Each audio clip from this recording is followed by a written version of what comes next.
My name is Onyade, and I'm recording this testimony from the UK. Sometime last year, 2024, March, I found a lump in my left breast, and I booked an appointment with my GP, and then was referred to the breast clinic. It was later confirmed that it was cancerous, and I had biopsies. I rejected it, and I requested for another biopsy. By April 22nd, when I went to the hospital to the breast clinic, I was given my results. I was asked to go for PET scan and some other scans in order to start treatment, and they told me that the type of cancer I then was metaplastic carcinoma, and that is very aggressive, very, very aggressive, and I have to be quick about it because it can grow very quickly. But something came to my mind as I was saying that, God, the only thing I need now is a miracle. Because even if I do the lumpectomy or whatever, what is the chances of this thing not recurring? Because they said it's got 55% chances of recurrence. So as I was crying, sitting down there holding my result, something said to me, what God cannot do does not exist. And I was like, yes, what God cannot do does not exist. And I think that is the only thing I think I should be looking up now, God. And I was like, I've heard people talk about this. So I said, okay, let me Google it. And I found Pastor Jerry. I found NSPPD. I found prayer. Since then, that afternoon, I started praying. I started listening to testimony. 24/7 in my house, I will be blasting. Oh Lord, show me mercy. My case is an emergency. My faith started growing. And I was listening to testimonies. And I remember standing in front of the mirror and saying to my breast, I said, look, you can grow as much as you want. Continue to grow. I'm not going to cut you. I'm not doing it. I'm not cutting. On May 15th, Papa said, I don't know who you are, but the mercy of the Lord has found you. Metaplastic carcinoma. I don't know who you are, but what I hear is metaplastic carcinoma. Metaplastic carcinoma. If you are the one putting on the live stream, the devil is a liar. For the mercy of God has found you. I announce, let it be reversed. I was just shaking. I know I've said it that, God, if you are on this altar, put my case in Pastor Jerry's mouth. My GP, my consultant, my oncologist, they were all on me. Like, you are playing with your life. You're going to die. You're going to die. They keep telling me, and I'll be like, what God cannot do does not exist. I remember writing an email and sent to them, and I put on it, what God cannot do does not exist. And they were like, oh, she doesn't believe in us. She believes in God. She believes in miracles. She believes. I don't care. So I had a CT scan. I had a consultation. Only to my surprise, the consultant messaged me and said that your result is out. There's no cancer in your breast. There's no cancer in your clavicle, meaning that it hasn't spread. But there's cancer. We found one lymph node, and that one has got cancer. Around December, Papa declared the 7th time, metaplastic carcinoma, the reverse. Metaplastic carcinoma.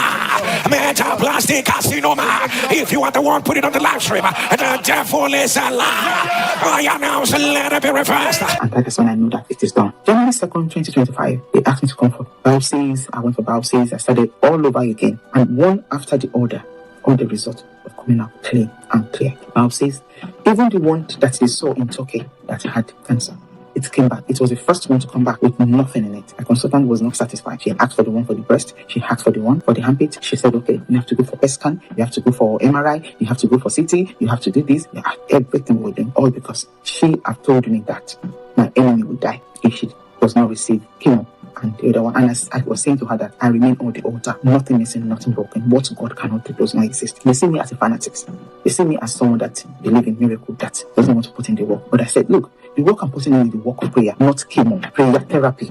That is what will heal me. Prayer therapy, not chemotherapy. So when the result came out, she was still not satisfied. She checked me. She can see that the lump was not there. And she said, what happened? But she didn't want to accept that she'd been healed. She ordered for the lumpectomy. She said, okay, let's do the lumpectomy. I just want to be sure that there's nothing there so that, you can be sure. It's okay. I know there's nothing there, but I know you want to satisfy yourself. Okay, voila. Let's have it. In April, I had lumpectomy. I wanted her to be sure. But thank God, when I went to the theater, one of the NSPD was there. I'm sure that she must have looked after me. As I was coming out and I was waking up, I had, what God cannot do. I said, wow, that's not exist. She was in the theater with me. If you're listening to this, thank you. Meanwhile, my consultant said to me, oh, if you have to go for the lumpectomy, we have to remove 4 lymph nodes. I said, okay, whatever you want to do too. After the surgery, I was told that she only removed 1 lymph node. And that 1 lymph node, it was for documentation purpose. Nothing was found in it. There was no lump, so they couldn't have anything to come out. They just have to get some tissue out to test. And the test came back, nothing. And because they said they're giving me 18 months to see if there'll be recurrence. It's already 18 months, and I'm here. And I'm here. Say, Roy, the God that saves me. Thank you, Roy. Thank you for seeing me. You truly see me. You truly are on this altar. My children, they don't pray like me. I don't joke in the Holy Communion. I don't joke with people. I don't on the altar. No, from Sunday to Saturday, I am on the altar. Thank you. May the oil on your head never, ever run dry.